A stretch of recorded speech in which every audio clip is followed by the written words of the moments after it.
and welcome to Reading Tabby. I'm Tabitha, aka Tabby Tabs, and today I'm going over my 5-star reads for 2025.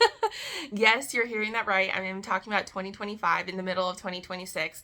Look, I was not initially intending to start my channel in the middle of the summer of 2026. I was initially planning to start it at the start of 2026 and kick off my channel with a best of 2025 video.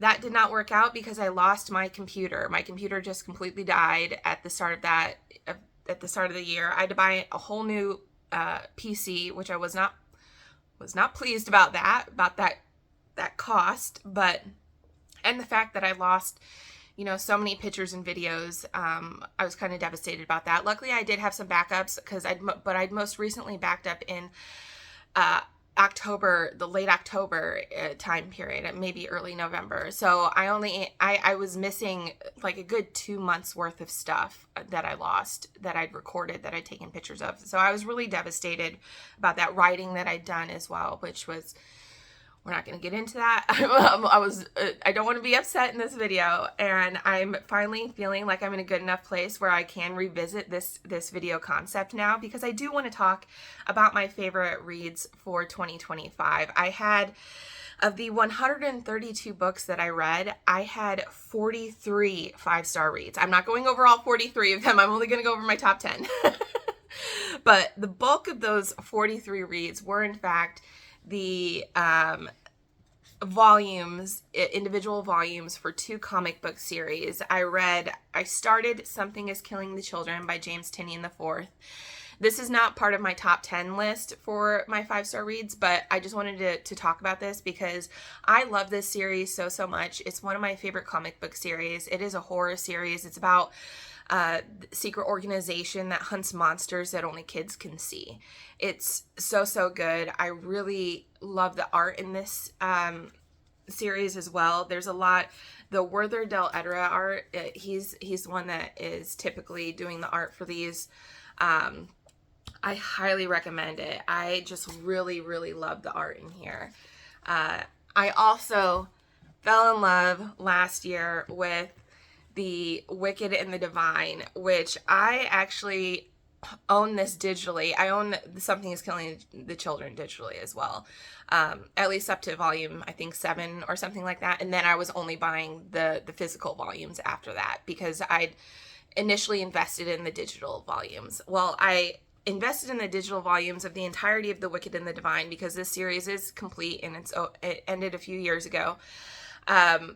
I did not read them I read the very first one, loved it, and then just life happened and I never got around to reading the rest of them. So last year I read the entirety of The Wicked and the Divine. I started from the beginning again and loved it all over again. Had to go out and buy this enormous compendium. Look at this thing. This is so hefty. It was on sale, y'all, for $30. So I was like, I have to get this just so I can have all this gorgeous art on my shelves. Oh, I opened it to a good page so you can see what I'm talking about. The art in here is so colorful. It's so bright. It's so vivid. I love everything about it. It has some of my favorite art ever. It's, McKelvey, I'm pretty sure. Jamie McKelvey. Yes. Kieran Gillen, Jamie McKelvey, Matthew Wilson, Clayton Cowles. They're the initial team on The Wicked and the Divine. And I think they did a tremendous job. This series is so good. Anyway, let's get into the actual top 10. So I'm going to start with, initially on Goodreads, I only note my top 5. So I'm going to note my top 5. They're in no particular order. And then I'll note my bottom 5, again, in no particular order. This is still a top 10. These are all 5-star reads. Excellent books all around. I'm just going to group them in my initial choice for my top 5 and then 5 through 10. So To start with, I don't have a copy of it, and I do want to get a copy of it, but that's Welcome to the Hyunum-Dong Bookshop by Hwang Bo-Reum. I loved this book so much when I initially read it. Well, when I initially read it, I gave it 4 stars. So even though I really liked it, I just felt like it wasn't quite a 5-star book for some reason. And then I sat on it for a time, and I thought, I just kept thinking about it. I couldn't stop thinking about this book. It's about a bookseller in South Korea who just has conversations with her customers. It's very contemplative. It's very thoughtful. It's just them talking about life, aspects of life, money, sales, work, family, just lots of different things. Obviously, books, they talk about books and reading and all of that sort of stuff. And I absolutely loved it. I could not stop thinking about it as the year went on. I'd occasionally revisit it because I have it as an ebook, and I have the audiobook. The audiobook I highly recommend, by the way. The narrator, I can't remember her name, but she has a really slight lisp, but it's so pleasant to listen to. It's just, she has the best, most calming, soothing voice, and it's so fitting for this book as well. Just such a great job all around. Obviously, I gave that 5 stars at the end of the day. I think I changed it to a 5-star somewhere around late summer last year because I couldn't stop thinking about it. And so when I was putting together my top 5 list, I immediately thought of Welcome to the Hyunum-Dong Bookshop because it's one of those books that I just kept thinking about throughout the year. It really left a strong effect on me. And then I read the entirety of Jacquelyn Benson's Arcana series, starting with Empire of Shadows, then going to Tomb of the Sun King, which is the sequel, and then Arrow of Fortune, which is the third one. There is a 4th book coming out soon. Now, I just recently supported a Kickstarter for this series in which I'm going to be getting the paperbacks of them, but they're going to be romance. So it is, I would call this series romantasy adventure. There is a romance aspect to it that is a primary aspect of the story, but it's not just about that. It's very much, if you love The Mummy, the movie The Mummy with Brendan Fraser and Rachel Weisz, you will love Jacquelyn Benson's Arcana series. It's that vibe. It's an adventure with some romance, some comedy, lots of action, fun. If you're into like the historical aspects of things, this has a really fun historical aspect. It's about these 2 people who find themselves on the hunt for a mystical artifact. So really kind of unintentionally, they find themselves on this adventure and together. And this is set in like the Victorian era, so there are social norms. So these 2, the main characters, who are very much an Evie and Rick type, it's Ellie and Adam in this book. They have to pretend to be married at certain points so that she can get away with being on this adventure because of the social norms of the time. And that sort of leads to their really funny relationship. Well, initially, I think she pretends she's a widow, or just married, and she's on her way to meet her husband. I can't remember exactly in the first book what their story was, but in the second book, which is, I loved all 3 of them. I gave them all 5 stars, but my favorite of the bunch was Tomb of the Sun King, the second one. At least so far, even though I think I've really liked Arrow of Fortune. Has great dynamic between Neil and Connie, who Connie is Ellie's best friend and Neil is Ellie's brother and Adam's best friend from college, which is how they kind of have this history already together. They know about each other. They haven't met before, but they've known about each other through Neil. And I really loved their dynamic. I loved the dynamic between Connie and Neil as well. They have a little bit of a thing going on in the 3rd book, which is a lot of fun because Connie is very much, oh my gosh, she is sassy. She is fire. She is a very modern woman in these very unmodern times. She talks about like taking lovers and not wanting to get married and going on adventures.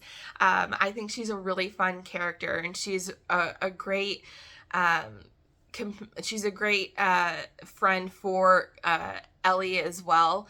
I think the dichotomy between their characters is a lot of fun because Ellie is sort of this really, I mean, she relaxes throughout the story, but she does have this sort of uptight tenseness to her in these stories that makes her, but she also has this excitableness to her about history when it comes to anything historical. She loves her job. She loves history. She's very respectful of it. She's very respectful of the people whose history this is as well, which I really liked that aspect of it. So there is some like political commentary regarding the locations where these books take place. Book 1, Empire of Shadows, the bulk of it takes place in Honduras, and it's about a secret city in the Amazon. Book 2, Tomb of the Sun King, takes place in Egypt, and that's about mythical, well, in the story, it's a made-up pharaoh who was initially queen and then pharaoh, based on Hatshepsut. And in the third book, Arrow of Fortune, they actually go to India, which Connie is part Indian, and so she's there to meet some of her family. And Neil and Ellie realize that there is another Arcana artifact in India that they're enemies, which they have some really fun enemies in this story as well. Their enemies are after that in India. So they all go there under the pretense of meeting Connie's family, but they're really there for the adventure. Well, they're also there for Connie's family because they're all very supportive and loving friends, which I really like that about this story, that they really are just so supportive and loving to each other throughout the story. There are some like light arguments and such, but they have such a great group dynamic together, and I really love them. But Tomb of the Sun King, I feel like was just peak everything. Again, all 5 stars. All 3 books are 5 stars. I'm so excited to be getting the print books on my shelves. Obviously, I just funded that Kickstarter. I funded it. I'm one of the funders of the Kickstarter. And that is not, I don't think we're going to get that until early next year, those books, because they're printing them. They're doing all new covers. The author, Jacquelyn Benson, is adding actual steamy scenes to it. So this is a Fade to Black series, if that's something that you're concerned about. There is, these two are eventually hooking up, but, well, they're eventually kind of hooking up. Regardless of the norms of the time. But they have a really interesting relationship that is so, I really liked the slow burn of it. I did like the closed doors of it, but I like the idea of the author being like, look, I get you guys are super into these characters, so I'm going to add some extra scenes for you, which is so much fun. And they're getting special, like, classic romance covers. The author is doing like a classic Danielle Steele, Barbara, oh my God, what was her name? Barbara something or other, who is a famous romance novelist, and she had like these pictures of her in fur coats with these little white fluffy dogs in a beautiful garden. And Jacquelyn Benson is taking pictures like that for the author's picture at the end of the book, which I think is so much fun. It's absolutely hilarious. But this book was so good, and I really enjoyed Tomb of the Sun King. That one was my favorite. And I ended up talking about all 3 of those books. But Tomb of the Sun King was my favorite. And then next up, The Bewitching by Silvia Moreno-Garcia. This one was, I don't want to say it was a surprise because I love Silvia Moreno-Garcia. I think she's an excellent novelist. Her writing is so atmospheric, and I love atmosphere in a story. Like, if you can that's what brings me into a story, is the atmosphere, and Silvia Moreno-Garcia excels at that times 1,000, along with Alix Harrow, who is another author that I'm going to be mentioning on this list here soon. I just recently bought this book physically because I had the ARC and did I have the ALC last year? I can't remember if I also listened to the ALC. I definitely had the ARC. I definitely read this with my eyeballs as well, but I think I had the ALC as well. I feel like I was listening to it while I was reading it, if I remember right. I can't remember. I read a lot. I've read a lot since then. But this book is one of the more unique witch stories that I've ever read. It was so interesting. It's the author, she frequently includes Mexican and Latino mythology and history into her stories, which are topics that I'm not super familiar with. So when I read her stories, I'm always learning something new, experiencing something new, and I really love that. She always sends me down internet rabbit holes of researching the things that she's talking about in these books, which I love because that's one of my favorite things to do, is to go down an internet rabbit hole researching something in a story. I love research. I'm a little bit of a nerd. Maybe I'm a lot of a nerd. And then I really loved The Everlasting by Alix Harrow. That's probably the last book on my top 5. Oh no, I forgot to mention another one. So this is my number 4 in my top 5. Sorry. Alix Harrow, The Everlasting, which I wish I owned. I don't think I actually physically own any Alix Harrow, and that is a travesty to me because she is my favorite writer. I think she is the best writer out there right now. I highly recommend, and this is totally free, if you Google Alix Harrow Mr. Death Apex Magazine, you can read that story. It's a short story. Don't worry, it's not a full-length novel. It is a short story. It is one of the best short stories I've ever read, and it really, I think, shows just how skilled Alix Harrow is. It won awards. It's so good. It's one of her best ones. I did read another short story of hers earlier in the year, The Night and the Butcher Bird, which was really good. She also wrote The Seven Deaths of the Saint, which is another short story. She writes a lot of short stories and a lot of novels. The Once and Future Witches was a great one. Obviously, I didn't read all these in 2025. The 10,000 Doors of January, probably my favorite Alix Harrow. And then I really, really enjoyed The Everlasting, though. I think that might take over the 10,000 Doors of January as my favorite Alix Harrow. It's a time travel story. You would think that it gets complicated, but she somehow makes it make sense.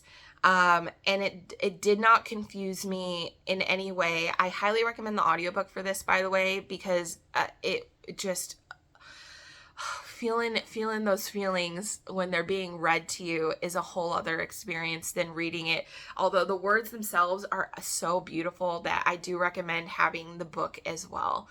I had the ARC and the ALC for that, so I was able to read and listen along, which is one of my favorite things to do, is to read and listen.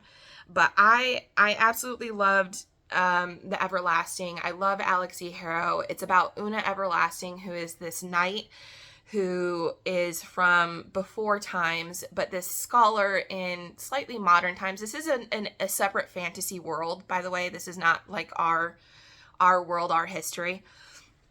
But it takes place in a separate fantasy world where there's this almost really kind of authoritarian regime, and this scholar is researching Una Everlasting, which the regime wants to use her for propaganda, essentially.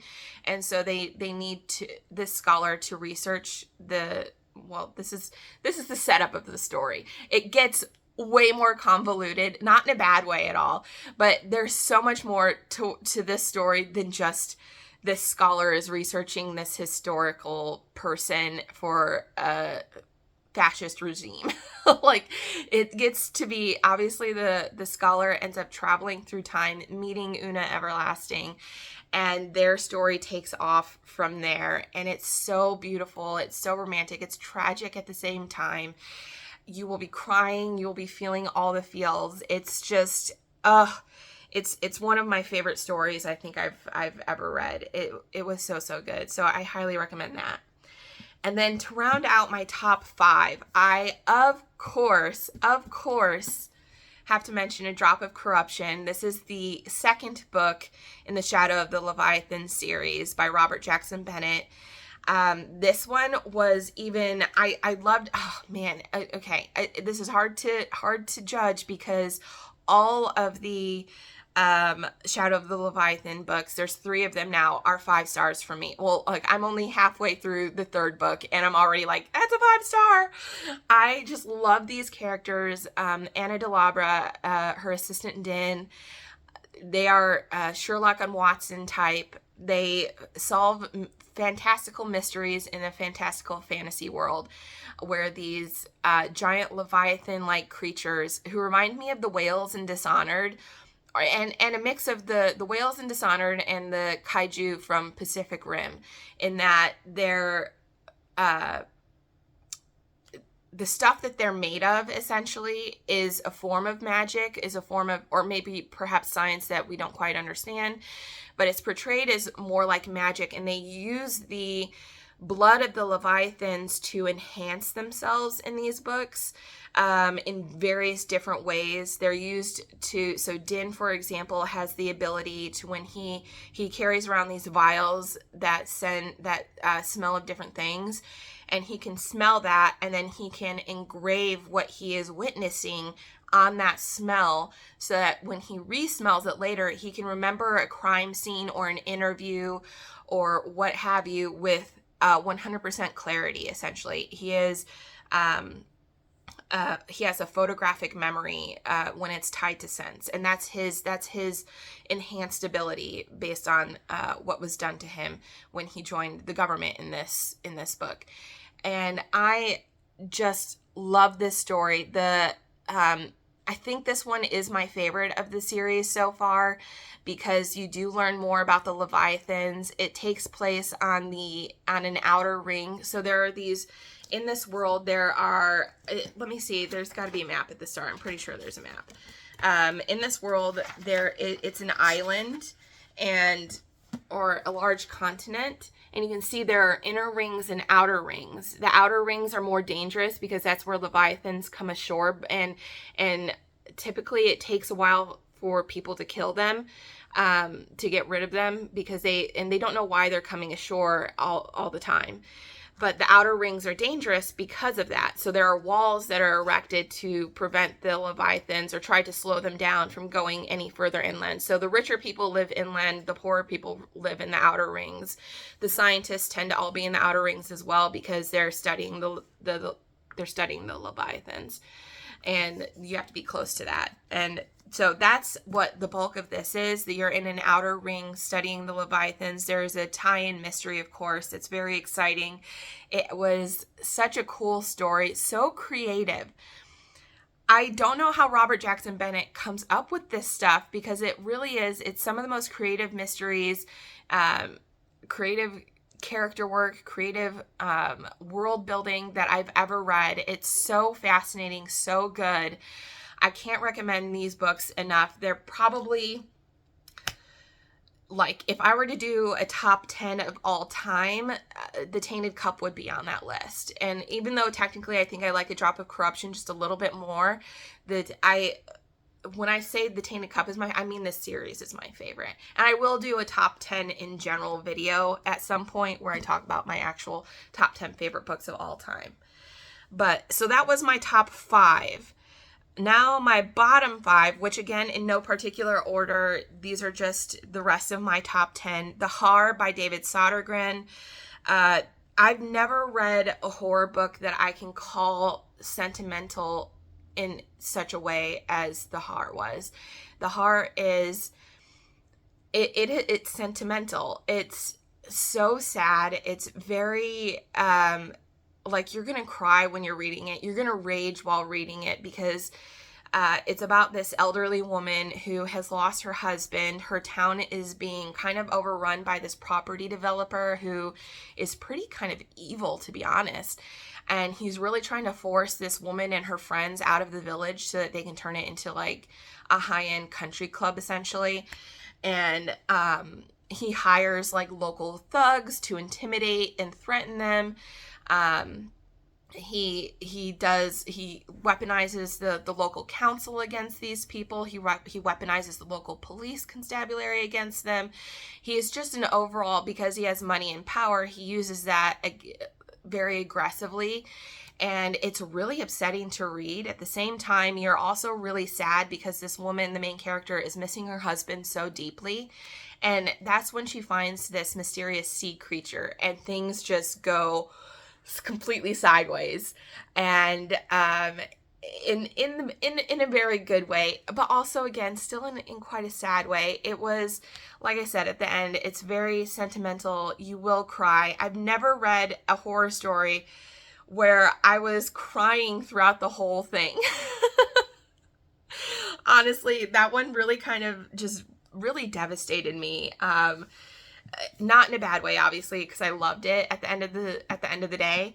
But yeah, it was. I want that for my shelves so bad, because it was such a good book, and for a horror book as well, to make me feel that emotionally devastated was just. It really. It almost felt like reading Black Beauty.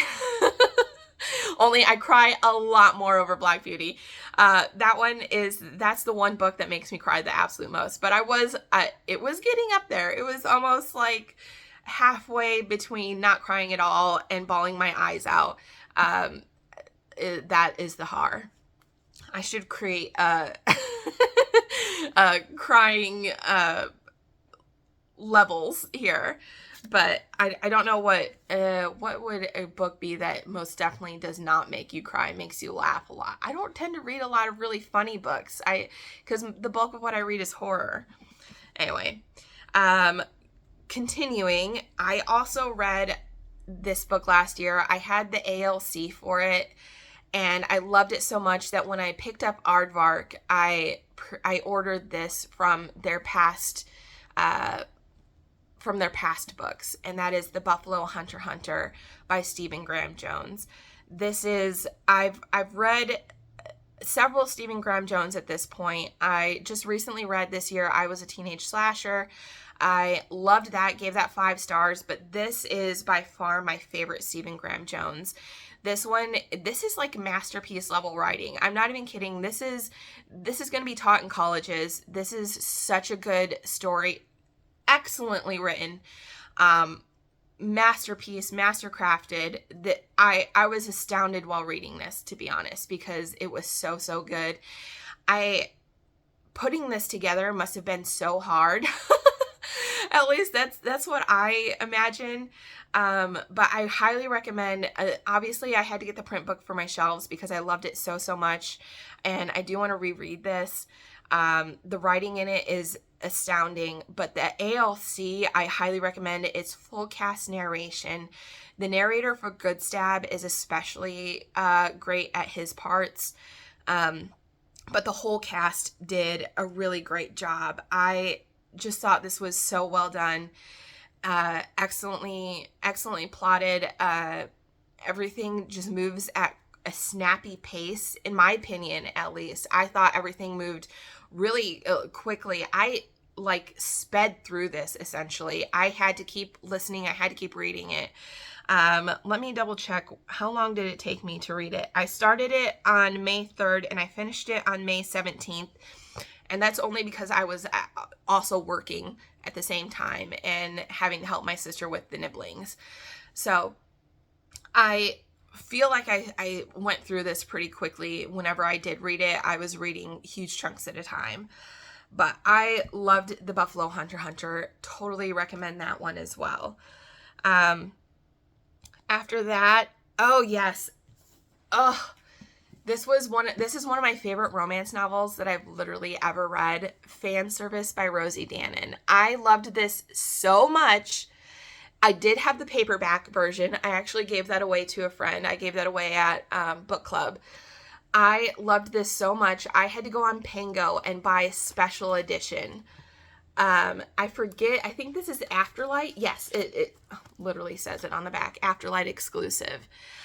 This Afterlight copy of this is so beautiful. It was initially one of the most beautiful books I owned until I recently received The Sea Hides Its Dead from Evernight, which I posted a short if you want to see what that book looks like. It's beautiful, the most beautiful book that I've ever owned, ever. But this one, 5 out of 5. I absolutely love this story. It's peak millennial.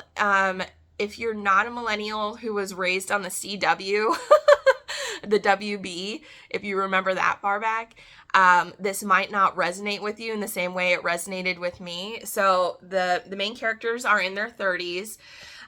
She was in charge of a fan site. She ran a fan site featuring this guy's TV show. He is an actor who was essentially on a show much like Supernatural, but about werewolves. And he was one of the werewolves. And this is like decades after the show's been long canceled, and she had a bad experience with him at a con that made her basically shut the fan site down and completely stop fanning over this show, period. The show being the Arcane Files, which I think it says here, yes, the Arcane Files was the name, and that's him on the show as the werewolf. He is a bit of an asshole.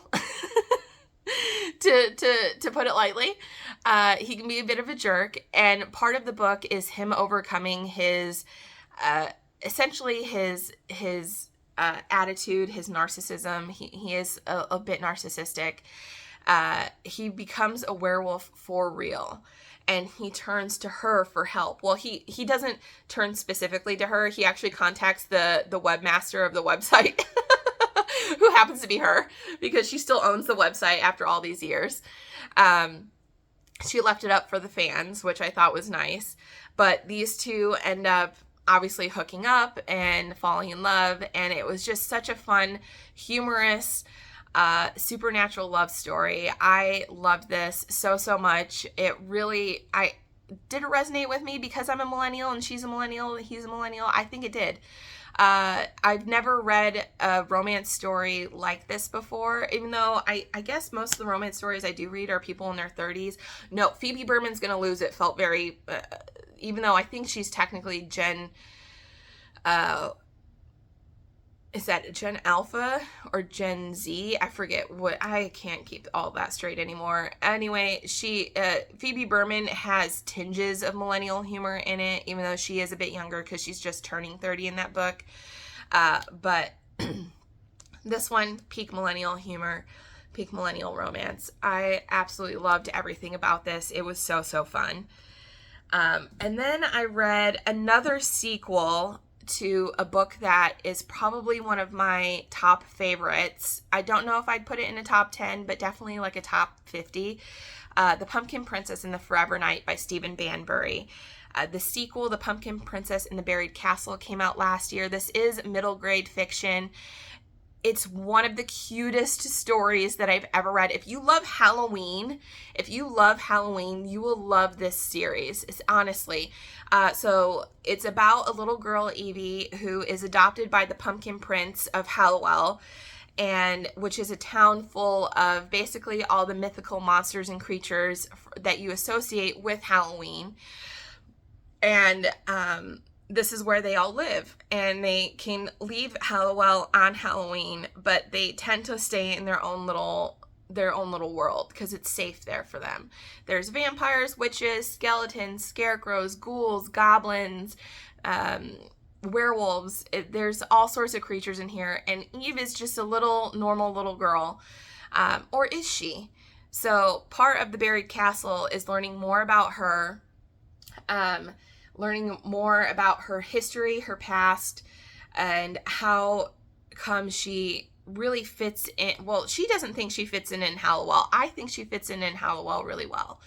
But she doesn't think she does. So she has her friends with her, a werewolf and a witch, or sorry, a vampire and a witch, not a werewolf and a witch. Sorry. The werewolves are they're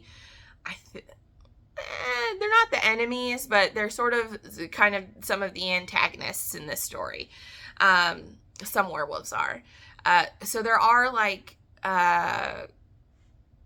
groups, competing groups for power in this world as well. And this book really focuses more on the politics of Hallowell than the first book did. Not in a way that's off-putting, I would say, because I don't really get into fantasy politics at all. But again, also because this is a middle grade story, it's not in your face. It's not, well, yeah, no, I wouldn't say it's in your face. I wouldn't say that it's very overwhelming or annoying to read, but it was so good. I highly recommend this series, especially, again, if you love Halloween, if you love Halloween vibes. This has that in droves. It feels like a Disney Halloween movie. It really does. And it needs to be adapted. I would love to watch this as a film, a cartoon to be specific. I think this would make an excellent cartoon film, like in the Halloween Tree. That's the sort of style that I'm imagining for this. I absolutely loved it. And then finally, rounding out my top 10 of 2025, Good Spirits by B.K. Borison, which I sadly don't own a physical copy of. I got the ALC again last Christmas from NetGalley. I loved it. The sequel is coming out, Grim Tidings. I was just approved for the ARC for that. I'm so stoked. I will be reading that here in a couple months. I'm going to save it till it's closer to the release date because I do want to read that once I'm feeling more Christmassy. Because it is a sequel to Good Spirits. I believe it's Good Spirits. So Good Spirits features this woman who I related to quite strongly. She's loving, she's caring, but she's kind of taken advantage of. And in this story, one of the ghosts of Christmas Past, it's like a whole organization. He's this Irish ghost from like the 1920s or something like that. He is assigned to her, and he's really confused because she's not Scrooge-like in the least. And that's usually, he's assigned to people who have, issues, and he's attempting to correct those issues, those thought patterns that make them bad people, essentially. And he's very confused because this girl is like nice and good, and she's helpful, and she's kind, and she loves Christmas. And he realizes it's, oh man, I don't want to give it away. There's a twist, though, to why he's actually assigned to her. And I loved it. I loved their dynamic. I loved the dialogue between the two. The banter was really good. I think B.K. Borison does great with that. I know some people thought that the main character was annoying, and that kind of hurt me because I really related hard to her. I felt like she was a lot like me, or I'm a lot like her, I guess, and just the way that she can be. And so when people were like, she's so annoying, it felt a little bit like I'm being told I'm annoying, which I am told I'm annoying at times. Like I'm chatty, and I think that's the thing that most people find annoying is the chattiness. That I can be quite talkative, as this video shows, because it's 37 minutes already. Anyway, I'm going to wrap this up. Good Spirits, 5 stars, highly recommended. I love all of these books so much. I had a great time reading all of them. I highly recommend, if you are interested in any of them, for sure checking them out because I think it's worth it. And thank you so much for hanging out and spending time with me today. If you've watched to the end of the video, I really appreciate it. And I look forward to talking more books with you in the future. Bye.